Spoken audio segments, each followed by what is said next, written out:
Hi friends, my name is Sachin Kanchan. जैसे कि मैं आपको बता देना चाहता हूँ कि मैं आपको रोज़ आपका डेली वेज लेक्चर आपका हिस्ट्री का लेके आता हूँ। हिस्ट्री में मध्यकाल भारत में मैंने पढ़ाने की शुरुआत की है। जैसे आपको पढ़ाया मैंने, थोड़ा सा अरबों का आगमन पढ़ाया, दिल्ली सल्तनत पर प्रेजेंट टाइम में क्लास चल रही है। ठीक, उससे पहले थोड़ा सा इंट्रोडक्शन में अपने कोचिंग सेंटर के बारे में बता देता हूँ। एक्शन जीएस इंस्टीट्यूट मेरे कोचिंग सेंटर का नाम है। मेरे यहाँ पे 2 पेड कोर्स चल रहे हैं, पेड प्लस फ्री। आप समझोगे पेड भी और फ्री भी कैसे। देखो, पेड है आपके पास मनी, थोड़ा सा पैसा इतना नहीं रखा हमने अपनी फीस का, बहुत कम फीस रखी है। आप उसमें हमको अपनी क्लासें ले सकते हैं, और जिसके पास पैसा नहीं है ना, तो फिर ये कोर्स भी ले सकता है हमारी क्लासें। जैसे हमारे पास 2 प्रेजेंट टाइम में 2 कोर्स चल रहे हैं। जैसे कि हमारे पहला कोर्स है हमारे पास UPSC CSC 2023 के लिए। इसकी फ़ीस है हमारे पास ओनली फॉर 1100 रुपये। ठीक, 1100 रुपये हमारी फ़ीस है, कोई ज़्यादा फीस नहीं है, बहुत मामूली सी फीस है। और भाई जिसके पास ऐसा लगता है कि उसको हमारी क्लासें लेनी है, उसके पास पैसा नहीं है, तो फीस फ्री ऑफ कॉस्ट भी हमारी क्लासें ले सकता है वो। ठीक है, इसमें हमारे पास बेहतरीन टीचर आपको पढ़ाएंगे, जैसे कि आपके VK पांडे सर जो आपको ज्योग्राफी पढ़ाएंगे। मैं सचिन कंचन आपको पढ़ाऊँगा हिस्ट्री में मध्यकाल। MK पांडे जी आपको जनरल साइंस पढ़ाएंगे। ठीक, और ये आपके आ जाते हैं ज्योति मिश्रा मैम, ये आपको पढ़ाएंगी CSAT। ये आ जाते हैं आपके संजय सर को हिस्ट्री पढ़ाएंगे प्राचीन भारत।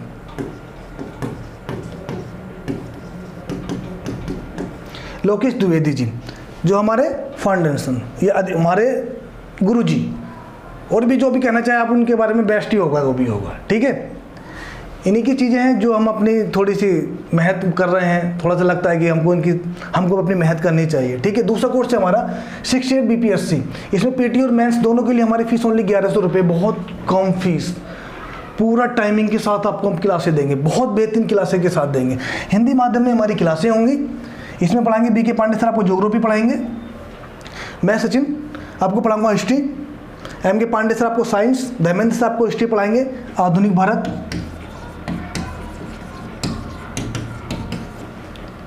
ज्योति मिश्रा मैम आपको CSAT पढ़ाएंगी। संजय सर आपको हिस्ट्री पढ़ाएंगे प्राचीन भारत। प्रज्ञा सिंह राजपूत मैम पढ़ाएंगे आपको इकोनॉमी। लोकेश द्विवेदी सर पढ़ाएंगे आपको पॉलिटी IR। इतना है। और भाई देखो, फीस पे डिपेंड मत जाना है कि फीस नहीं है देंगे या ये करेंगे वो। बस आप हमारी क्लासें लेते रहिए। फीस इतना इंपॉर्टेंट चीज़ नहीं होती है, बस कंटेंट आपको मिले, मेहनत कर रहे हैं तो थोड़ा सी चीज़ें हमको भी मिल जानी चाहिए। चलते हैं आज के टॉपिक पे। हम आज का टॉपिक होगा हमारा क्या, मध्यकाल भारत में। मध्यकाल भारत में पहले मैं आपको पढ़ा चुका हूँ। इससे पहले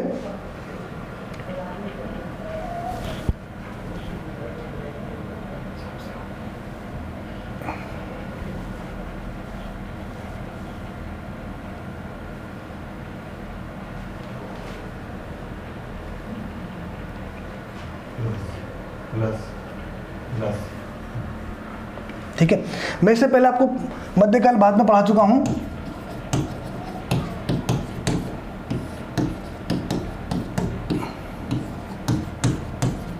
अरब हो चुके हैं आपके, ऐबक की क्लास हो चुकी है आपकी। अरबों में क्या बात की गई थी, हम थोड़ा सा पीछे के बैक लेके चलते हैं, फिर आगे बात करते हैं। अरबों में हमने बात की थी मोहम्मद बिन कासिम और दाहिर की। मोहम्मद बिन कासिम भारत पर पहला मुस्लिम सफल आक्रमण करने वाला।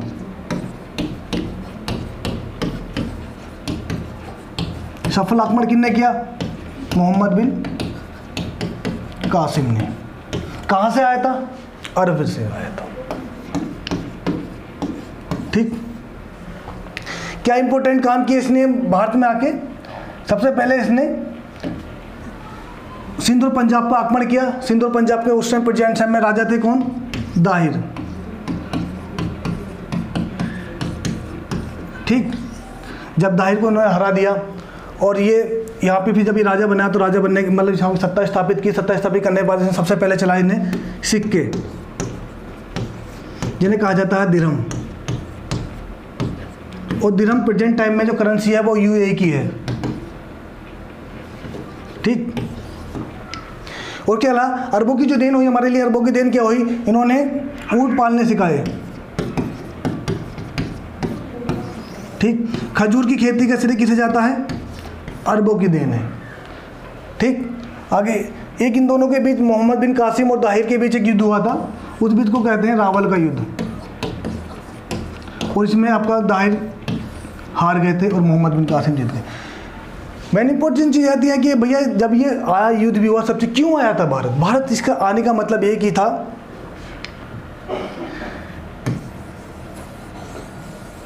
यह श्रीलंका, अरबों या फिर ईरान मान लें। ठीक। ईरान के एक राजा थे अल-हज्जाज। ठीक। श्रीलंका के राजा ने एक गिफ्ट भेजा जो अरब सागर को, तो हम यहाँ जा रहे थे ईरान, तो यहाँ पे एक हमारे गुजरात के समीप, सिंध के समीप एक लुटेरी प्रजाति रहा करती थी जिसका नाम प्रजाति थी ये देवल बंदरगाह पे, और यहाँ पे इनका सामान लूट लिया जाता है। गिफ्ट में कहा जाता है कि घोड़े, हाथी वगैरह जो भी था, कुछ इंपॉर्टेंट सामान होगा, इसलिए इस बीच झगड़ा हुआ था और ये यहाँ पे लूट लिया गया। तो अल-हज्जाज ने कहा था सिंध के जो राजा थे दाहिर कि भाई हमारा जो गिफ्ट लूटा गया हमारा वापस दे दीजिए। बोले भैया जहाँ आपका सामान को लूटा गया है वो हमारे अंडर चीज़ें नहीं आती हैं, मतलब आती हैं पर हमारी बात नहीं मानते। तो उसको लगा कि जब तुम्हारी बात नहीं मानते तो हम अपने तरीके से चीज़ें देखते हैं, क्योंकि आपको राजा बनने का अधिकार नहीं कि आपकी प्रजा आपका बात नहीं मानती। तो उसने क्या, अपना एक सेनापति, अल-हज्जाज ने अपना सेनापति जिसका नाम था मोहम्मद बिन कासिम को भारत भेजा और कहा अपना सामान वापस लेके आओ, अपना युद्ध से लेके आओ, प्यार मोहब्बत से बात करके लेके आओ, कुछ भी लेके आओ, हमारा सामान हमको वापस चाहिए। तो जाता मोहम्मद बिन कासिम की उम्र उस टाइम 17 साल थी बस। एक लड़का आता है और सिंध और पंजाब पे जो वहाँ के शासक शासन कर रहे थे दाहिर, उन पे आक्रमण कर देता है, और आक्रमण में क्या होता है कि दाहिर हार जाता है और मोहम्मद बिन कासिम जीत जाता है। जब मोहम्मद बिन कासिम जीत जाता है तो यहीं से शुरुआत हो जाती है इस्लाम धर्म के प्रचार। इससे पहले इंडिया के अंदर इस्लाम धर्म का कोई प्रचार नहीं था, कोई नहीं जानता था इस्लाम धर्म को, जानता था पर हमारे इंडिया में कोई नहीं था। ये सबसे पहले आता है, इस्लाम धर्म की शुरुआत करता है, इस्लाम धर्म का प्रचार प्रसार करता है, सिक्के चलाता है, और तो खजूर की खेती का श्रेय भी अब अरबों को जाता है, ऊँट पालने की चीज़ें भी यही चीज़ कराता है। ठीक। सबसे पहला क्वेश्चन, इंपॉर्टेंट क्वेश्चन में सबसे पहले ये होता है कि भारत पर आक्रमण करने वाला सफल मुसलमान कौन था? मोहम्मद बिन कासिम। यही क्वेश्चन दूसरा बन जाता है कि भाई सबसे पहले किस मुसलमान ने भारत में आक्रमण किया था? मोहम्मद बिन कासिम। किस प्रजाति का था? अरबी था। पूछते कि दूसरा कौन था? दूसरे की बात भी की जाए तो दूसरे लोग थे आपके तुर्क, बस तुर्क लोग, जिसमें आपके मोहम्मद गोरी, मोहम्मद गजनी, ये लोग आ जाएंगे। बात की जाए कि भारत पर दूसरा सफल आक्रमण करने वाला कौन था, तो कौन था? मोहम्मद गोरी था, मोहम्मद गजनवी था। और उसमें क्या हो जाता है कि आपसे पूछ ले कि भाई किस बिरादरी उससे थे, तो ये कौन थे? तुर्की लोग थे। अरबों में सिर्फ मोहम्मद बिन कासिम आएगा, आक्रमण करेगा, अधिकार करेगा, अपनी इंपॉर्टेंट चीज़ें करेगा, चलेगा। सबसे इंपॉर्टेंट मोहम्मद बिन कासिम की एक चीज़ और है जिसने भारत पर जजिया कर लगाया था। फर्स्ट जजिया कर लगाने वाला इंसान कौन था आपका? जजिया कर कौन था आपका? मोहम्मद बिन कासिम। अब जजिया कर होता है क्या? गैर मुसलमानों से लिया गया कर, उसको बोलते हैं जजिया कर। अब जजिया कर भी 5 लोगों से नहीं लिया जाता था। जजिया कर गैर मुस्लिम से लिया गया कर। इसमें कौन थे? बच्चे, महिलाएं, ब्राह्मण, विकलांग लोग। ठीक। और चौथा नंबर 5 नंबर आपका आता है मुस्लिम। इनसे ये कर नहीं लिया जाता था, पर कुछ समय बाद आएगा कि ब्राह्मणों से भी फिरोज शाह तुगलक इस कर को लेना शुरू कर देगा। ठीक। अब ये तो इम्पोर्टेंट चीज़ थी आपकी मोहम्मद बिन कासिम से। अब मोहम्मद बिन कासिम के बाद एक टॉपिक और आपको हमने पढ़ाया था कुतुबुद्दीन ऐबक, दिल्ली सल्तनत के बारे में। दिल्ली सल्तनत के बारे में हमने क्या पढ़ाया था कि दिल्ली सल्तनत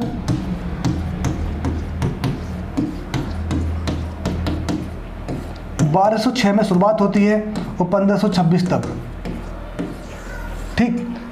दिल्ली सल्तनत चलती है। इसमें क्या होता है? दिल्ली सल्तनत में 5 वंश शासक करते हैं। पहला है आपका गुलाम वंश, दूसरा आपका खिलजी वंश, तुगलक वंश,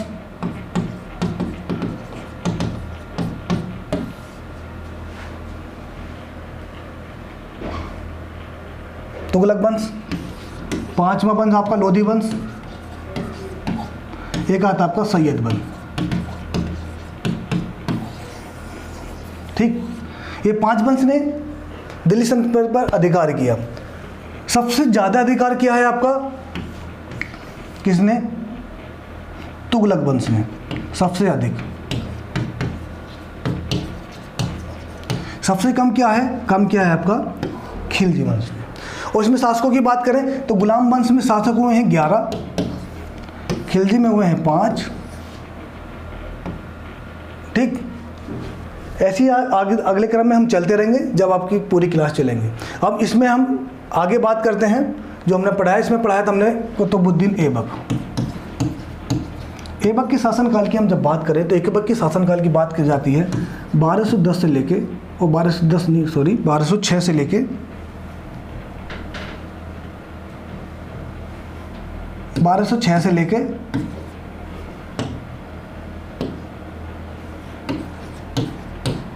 1210 तक। 1210 में क्या होता है? दिल्ली की गद्दी पे बैठता है। और लास्ट 1210 में क्या होता है? इसकी मृत्यु हो जाती है। दिल्ली की गद्दी पे कैसे बैठा था थोड़ा सा व्यू बता देते हैं। दिल्ली की गद्दी पे बैठने वाला पहला तुर्क, और कहते हैं कि दिल्ली तुर्की वंश का संस्थापक भी ऐबक को कहा जाता है। ठीक, ज़्यादा कुछ नहीं, मोहम्मद गोरी का गुलाम था। मोहम्मद गोरी का किसका था? मोहम्मद गोरी का गुलाम था। 4 गुलाम थे, यलदोज, क्वाचा, बख्तियार खिलजी और ऐबक। ऐबक का लिए टॉपिक चल रहा है तो ऐबक में क्या था? निशारपुर की बाजार से इसको खरीदा गया था। ठीक, ये थोड़ा सज्जन व्यक्ति माना गया हिस्ट्री के अंदर। थोड़ा सा इसको उसने कहा गया कि इसके भैया जब ये गद्दी पे बैठा तो इसने कोई इतने इंपॉर्टेंट कार्य तो नहीं किए थे, पर कुछ इंपॉर्टेंट जो एग्जाम की दृष्टि से हैं वो किए थे। इसकी कुछ उपाधियां भी थी। उपाधियां थी जैसे इसको लाख बख्श कहा जाता था, हातिम द्वितीय कहा जाता था, एक कहा जाता कुरान खां। क्यों कुरान कहा जाता था? कि बचपन से ही कुरान की आयतें गाने का बहुत शौक था। इसकी बहुत मीठी सुरीली आवाज़ में ही कुरान की आयतें गाया करता था। लाख बख्श मतलब ये लाखों का दान करने वाला था। कभी भी जब दान की बात आती तो सबसे दान करता था ये। और हातिम द्वितीय दूसरों की हेल्प करना, निस्संदेह दूसरों की हेल्प कर दिया करता था। इसको कोई मतलब नहीं था कि कोई मेरा अपना है या दूसरा, उससे कोई मतलब नहीं था। कुछ निर्माण कार्य किए थे इसने।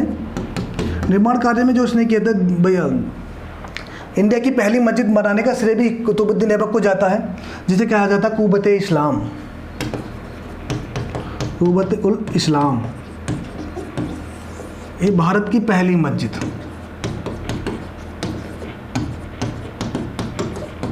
कहाँ बनाई थी? दिल्ली में। ठीक, अगली बात, दूसरा निर्माण कार्य किया था इसने 2.5 दिन का झोंपड़ा जो बनवाया था अजमेर में। तीसरी बात आती है इसकी कुतुब मीनार। कुतुब मीनार का निर्माण कार्य की शुरुआत कौन करता है? आपके ऐबक करता है। ठीक, इतने फैक्ट बहुत अच्छे फैक्ट हैं आपके एग्जाम की दृष्टि से। ठीक है, जो मैं पिछली क्लास में आपको पढ़ा चुका हूँ। ठीक है, आज का जो टॉपिक है हमारा वो है इल्तुतमिश।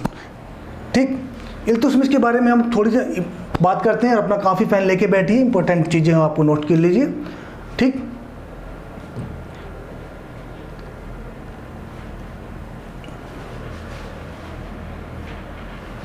इल्तुतमिश गद्दी पे कैसे बैठा? कौन था इल्तुतमिश? इसके बारे में हम चर्चा करना शुरू करते हैं। इल्तुतमिश 1210 में दिल्ली की गद्दी पे बैठा। ठीक, कैसे बैठा ये आपके सामने कुछ चीज़ें हैं, पर मैं आपको पहले थोड़ा समझा देता हूं उसके बारे में।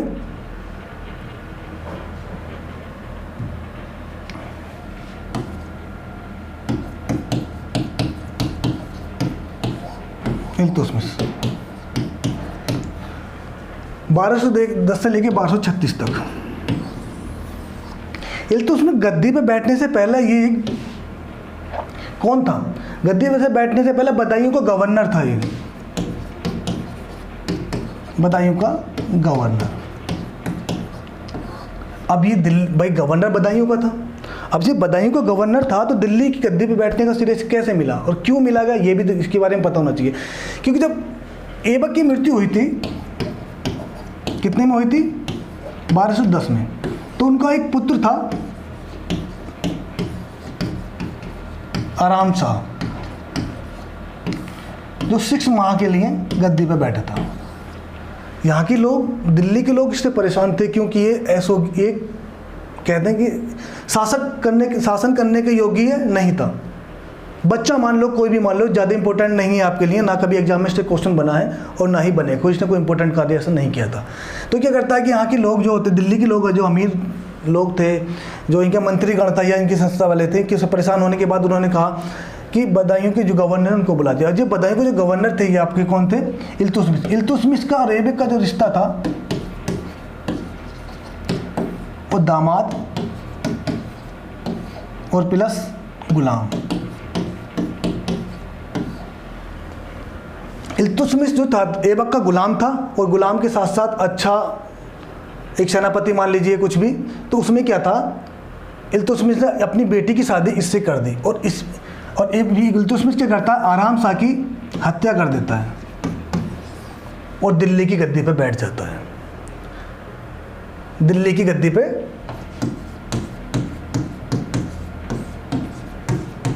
बैठ जाता है। कब बैठा था ये? 1210 में। और 1210 में ये 6 माह के लिए, 1210 में देखो 3 चीज़ इंपॉर्टेंट हो जाती हैं। 1210 पहले क्या हुआ? ऐबक की मृत्यु।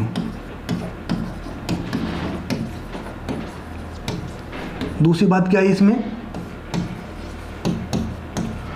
आराम शाह की मृत्यु, आराम शाह की हत्या। तीसरी बात क्या है? इल्तुतमिश शासक दिल्ली का बन जाता है। ठीक, उससे पहले क्या था? बदायूं का गवर्नर था। ठीक, आराम शाह को मारा और दिल्ली की सत्ता पे आके बैठ गया। इल्तुतमिश के बारे में थोड़ी सी देखो इंपॉर्टेंट चीज़ें क्या है। इल्तुतमिश को कहा जाता था गुलामों का गुलाम। इसका मतलब समझ रहे हो? गुलामों को गुलाम क्यों कहा जाता था? क्योंकि ऐबक गुलाम था किसका? गौरी का। गौरी का गुलाम कौन था? ऐबक था। ऐबक का गुलाम कौन था आपका? इल्तुतमिश। ये भी गुलाम था, इसलिए गुलामों का गुलाम कौन था आपका? क्वेश्चन बहुत बार बना एग्जाम में, वनडे एग्जाम में तो बहुत अच्छी तरह क्वेश्चन बनता है। कौन? गुलामों का गुलाम किसे कहा जाता है? इल्तुतमिश को कहा जाता है। ठीक, बदायूं का गवर्नर था ये, दिल्ली सल्तनत पे बैठने से पहले। इलवरी वंश का था। हाँ, एक इंपॉर्टेंट चीज़ और है आपकी इसके बारे में, इलवरी वंश का था। और यही मैंने पीछे बताया आपको, ऐबक किस वंश का था? ऐबक था आपका शमसी वंश का। इसके बाद जब यहाँ 3 वंश राज करेंगे, तीसरा बन जाता है बलबनी। बलबनी वंश का कौन था? बलबन। ठीक, गुलामों को गुलाम कहा जाता है, शमसी वंश का था। आगे सब चीज़ समझ में आ रही है ना? ठीक है, जब इसको गुलामों को गुलाम कहा गया, इल्तुतमिश कहाँ का गवर्नर था? बदायूं का गवर्नर था। और सबसे इंपॉर्टेंट क्वेश्चन जो बनता है एग्जाम में आपका, वो बनता है दिल्ली का वास्तविक राजा कौन था? वास्तविक संस्थापक किसे कहा जाएगा? आगे देखो मैं बताता हूँ।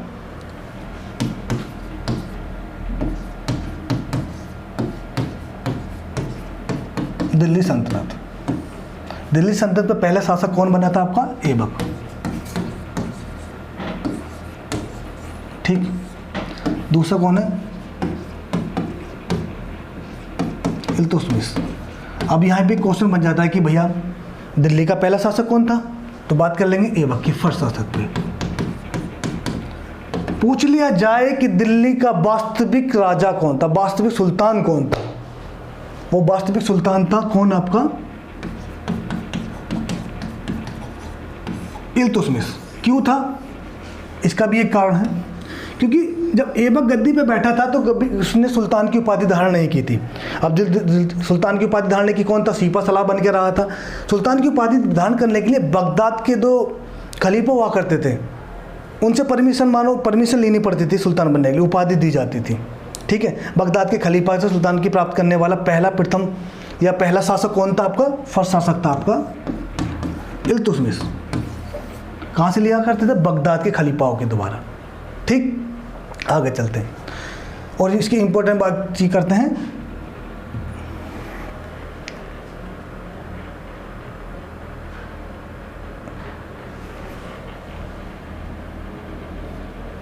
ठीक, बगदाद के द्वारा चीज़ें ली गई। इसकी कुछ प्रमुख कार्य युद्ध के बारे में।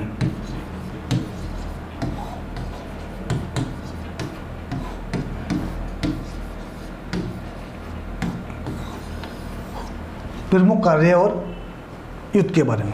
सबसे पहला इसका युद्ध लड़ा गया था आपका तराइन का युद्ध।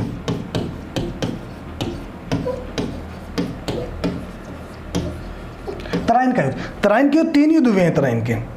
ठीक है, बहुत सी किताबों में 2 लिखे हुए हैं, पर तराइन का तीसरा युद्ध भी हुआ था। किसके बीच हुआ था ये? इल्तुतमिश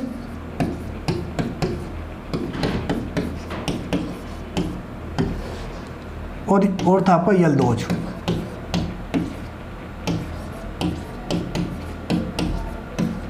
कौन था? यल्दोज। यल्दोज कौन था? ये यल्दोज था गोरी का गुलाम या गोरी का सेनापति। 4 सेनापति थे, यल्दोज, ख्वाजा, बख्तियार खिलजी और ऐबक। ठीक, इन दोनों के बीच युद्ध होता है और ये यल्दोज इसमें हार जाता है और आपका इल्तुतमिश यहाँ पे जीत जाता है। ठीक, इसी के साथ दूसरा पॉइंट में इस बात करें, मुगलों को आक्रमण की संभावना बनी थी भारत में जिस टाइम क्या ये इल्तुतमिश दिल्ली सत्ता पर बैठा हुआ था। मुगलों में कौन आता है? मुगलों में नहीं, सॉरी, चंगेज खान का हमला होने से टाला था इसने। चंगेज खान वो लोग थे जो कभी बहुत खतरनाक बोले जाते, हिस्ट्री के अंदर सबसे ज़्यादा खतरनाक किसे बोला जाता? युद्ध के मामले में ये चंगेज खान को माना जाता है। देखने में बहुत सूरत था कि जब कहता कि हथियार ना हो तो वो इंसान का मुंह से मांस ताल ले करते थे, इतना खतरनाक था वो।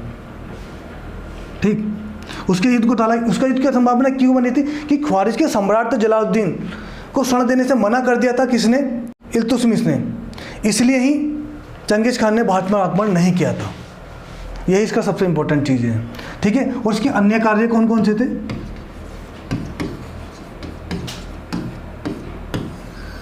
इसके अन्य कार्य थे कौन कौन से? कुतुब मीनार का निर्माण कराना। देखो, पहले कुतुब मीनार का पहले से किसी निर्माण चालू कौन करता है इसका? ऐबक।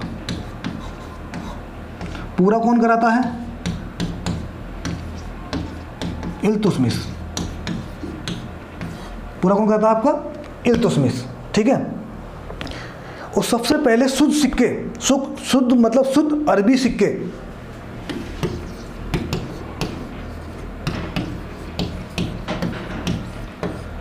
सिक्के किसने चलाए थे?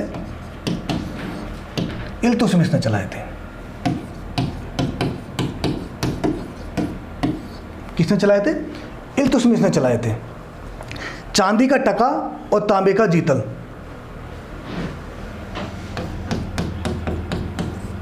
तांबे का टका,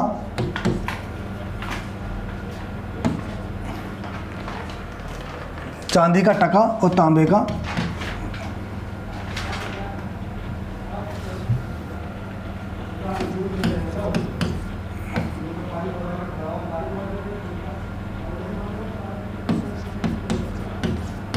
चांदी का टका, तांबे का जीतल। ये 2 सिक्के इसने चलाए, दोनों अरबी सिक्के थे। और कहा जाता है कि एकता प्रणाली की शुरुआत भी किसने की थी?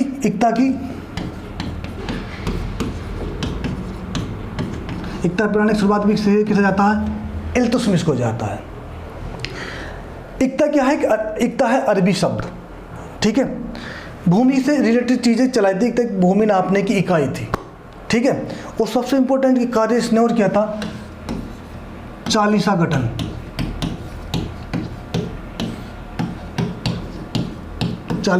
इसमें 40 अमीर शामिल थे। इसमें एक शामिल था बलबन भी इसका शामिल था, जो लास्ट में जाके बलबन क्या करेगा, इस 40 गठन को समाप्त कर देगा।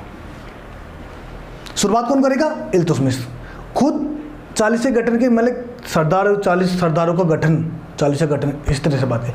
इसे चहलगानी भी कहा जाता, तो ये चहलगानी भी कहा जाता था। ठीक, इसको समाप्त कौन करेगा, बलबन। बलबन भी इसका एक सदस्य था।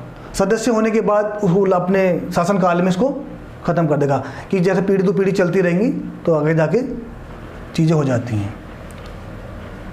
ठीक, आगे न्याय, इसकी न्याय की बात करें, न्याय हेतु इसकी न्याय की बातों में इसने क्या किया था, अपने घर के सामने या अपने किले के सामने लेफ्ट और राइट में इसने क्या करा था, दाएं और बाएं में शेर की मूर्ति बनवाई, उनके गले में घंटी बनवाई, एक जंजीर की तार, एक जंजीर लटकवा दी दूर से। जब कोई इससे न्याय मांगने की बात, न्याय मांगने आता था तो लाल कपड़े धारण करके आता था, उसमें उसको घंटी बजाता था तो समझ जाता था कि राजा या सुल्तान कि कोई मुझसे न्याय की मांग कर रहा है या कोई मुझसे किसी कार्य के लिए बात करने आया, तो उसका न्याय करता था, यही था। ठीक, इसने बहुत इंपॉर्टेंट अच्छी चीज़ बात करी। फर्स्ट इसने अरबी सिक्के भी चलाए, मैंने आपको बताया है। ठीक है, सिक्कों पर इसने शिव और नदी वगैरह चलाई, इनमें घोड़े चौगान खेलता घोड़े का भी मूर्ति थी। एक बार कोई रजिया के भी नाम अंकित कराएगा सिक्कों पर। कब कराएगा, जब रणथोड़ का जब युद्ध, रणथोड़ वाला जब ग्वालियर विजय पर जब विजय प्राप्त करेगा, किस पे, ग्वालियर पर, ग्वालियर विजय पे क्या करेगा ये, इसकी पुत्री थी रजिया, इसका नाम अंकित कराता है सिक्कों पर। ठीक, अंकित कराता है, क्यों, उसको उसके बेटे भी थे, वो आगे की बात है कि अगला जो रजिया के बारे में पढ़ाए जाएंगे, इसमें क्या इंपॉर्टेंट था। ठीक है, इसे देखो सबसे एक इम्पोर्टेंट चीज़ क्या है इसमें, ये गुम्मदों का पिता कहा जाता है। गुम्मदों का निर्माण कराना, गुम्मद, इस सबसे पहले गुम्मदों का निर्माण जो कराता है ना, वो कौन कराता है आपका, गुम्मद कौन कराता है, इल्तुतमिश। तो इसलिए इसे क्या कहा जाता है, गुम्मदों का पिता भी कहा जाता है। ठीक,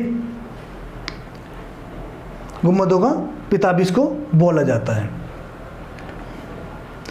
इस अब बात की जाए कि भारत के अंदर सबसे पहले कौन सा गुम्मद बना। ठीक है, वो गुम्मद बना था दिल्ली के अंदर, कौन सा था, सुल्तानगढ़ी का मकबरा। वो फर्स्ट आपकी इमारत मान लीजिए जो कुतुबुद्दीन ऐबक के लिए गुम्मद की तरीके से बनाई गई थी। फर्स्ट इमारत है वो सुल्तानगढ़ी। सुल्तानगढ़ी कहाँ है आपकी प्रेजेंट टाइम, दिल्ली में। ठीक, ठीक है, इल्तुतमिश के बारे में आपने इतने फैक्ट पढ़े, एग्जाम की दृष्टि से बहुत इंपॉर्टेंट फैक्ट मैंने आपको बताए हैं। ठीक है, और दिल्ली के में कुतुब मीनार के निर्माण के बारे में मैंने इसको बताया। ठीक है, और क्या कहा जाता है कि कुतुब मीनार को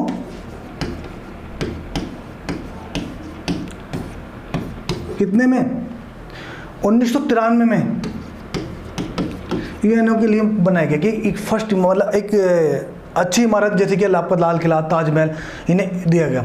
इसमें क्या था, इसने जो अपनी चीज़ें बनवाई थी, जो गुम्बद वगैरह बनवाए थे, कुछ भी बनवाए थे, ये लाल प्लस पीले बलुआ पत्थर का यूज किया करता था। ठीक है, इसकी मैंने बताया कि आपको न्याय मांगने कैसे आते थे, कि आपको लाल कपड़े पहन के लोग बाग न्याय मांगने की कोशिश, न्याय मांगने आते थे। ठीक, अब देखो इसके आगे चलते हैं हम, एक थोड़ा सा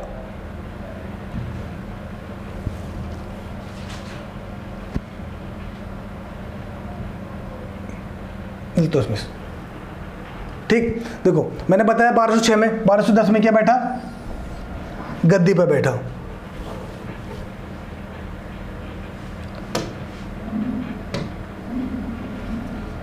गद्दी पे बैठा कितने में, 1210 में। क्या कर, आराम शाह की हत्या करने के बाद, बड़ा इंपॉर्टेंट चीज़ है, आराम शाह की हत्या करने के बाद किस पे बैठा, आपका गद्दी पे बैठा। ठीक, आराम शाह ने कितने मन शासक किया था, 6 माह। ठीक, आराम शाह कौन था, ऐबक का पुत्र। ठीक, ऐबक का गुलाम प्लस दामाद कौन था आपका, इल्तुतमिश। कौन था, ऐबक का गुलाम प्लस दामाद, गद्दी पे बैठता है। ठीक है, दिल्ली सल्तनत का वास्तविक संस्थापक किसे कहा जाता है, मैंने आपको बताया था दिल्ली का वास्तु संस्थापक इल्तुतमिश। ऐबक को नहीं कहा जाता है वास्तु संस्थापक, वास्तु संस्थापक किसे कहा जाता है? इल्तुतमिश को माना गया है। इल्तुतमिश ने सर्वप्रथम शुद्ध अरबी सिक्के चलाए थे, मैंने आपको बताया सिक्के चलाए थे। टका जो चांदी का था, जीतल जो तांबे का था। ठीक, इल्तुतमिश ने बाद में इक्ता प्रणाली की शुरुआत की। यहाँ से गणेश का मतलब आता है कि शुरुआत, ठीक है। इक्ता प्रणाली की भूमि नापने की इकाई, ठीक। इल्तुतमिश ने तुर्क ए चालीगान के नाम से 40 गुलामों और सरदारों का एक गठन बनाया। इसमें मैंने बताया था इस गठन में बलबन भी शामिल था,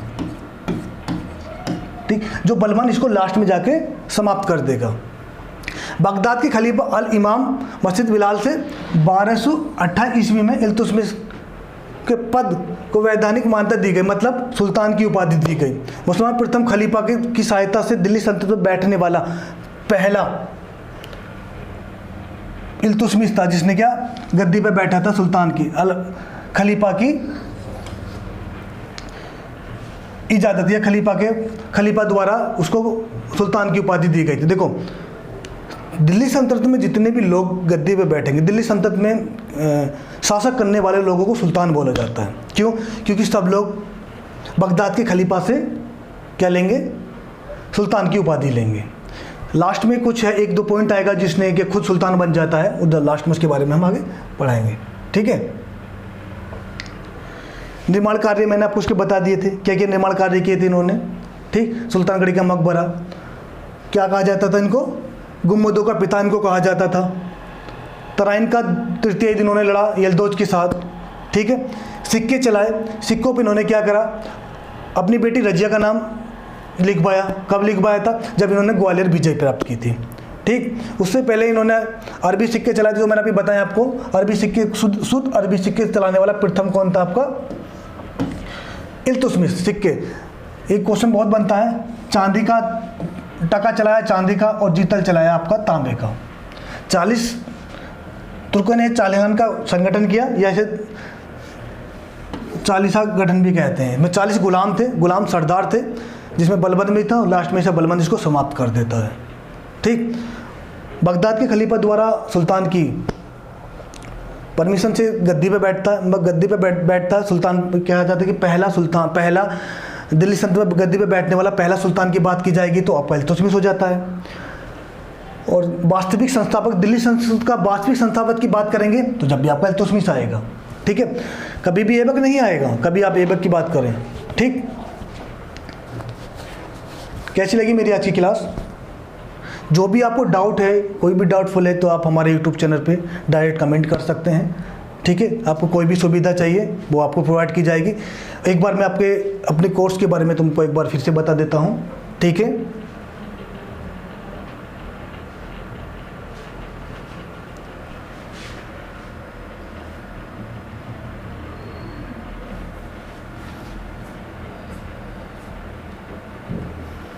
हमारे यहाँ 2 कोर्स चल रहे हैं इस टाइम, प्रेजेंट टाइम में। यूपीएससी सीएससी, जिसकी फीस हमने रखी है 1100 रुपये। इसमें पीटी प्लस मेंस दोनों हैं। क्वालिफाइड टीचर आपको पढ़ाएंगे। कोई भी टीचर ऐसा नहीं है जिसने मेंस नहीं लिखा हो। मेंस के साथ इंटरव्यू तक ये लोग गए हैं यूपीएससी का, ठीक है। दूसरा कोर्स है हमारा बीपीएससी का 68 का, जिसमें मेंस और पीटी दोनों पढ़ाएंगे, जिसकी फीस है 499 रुपये। ये हिंदी मीडियम में हमारी क्लासें होंगी, ठीक। ये टीचर पढ़ाएंगे आपको। टीचर का नाम एक बार मैं बता देता हूँ। V K Pandey sir, Sachin sir, Manish Pandey, Dharmendra sir, Jyoti Mishra, Lokesh Dwivedi sir, ठीक। कोई भी डाउटफुल चीज़ आपके मन में आती है तो आप इस नंबर पे कांटेक्ट कर सकते हैं।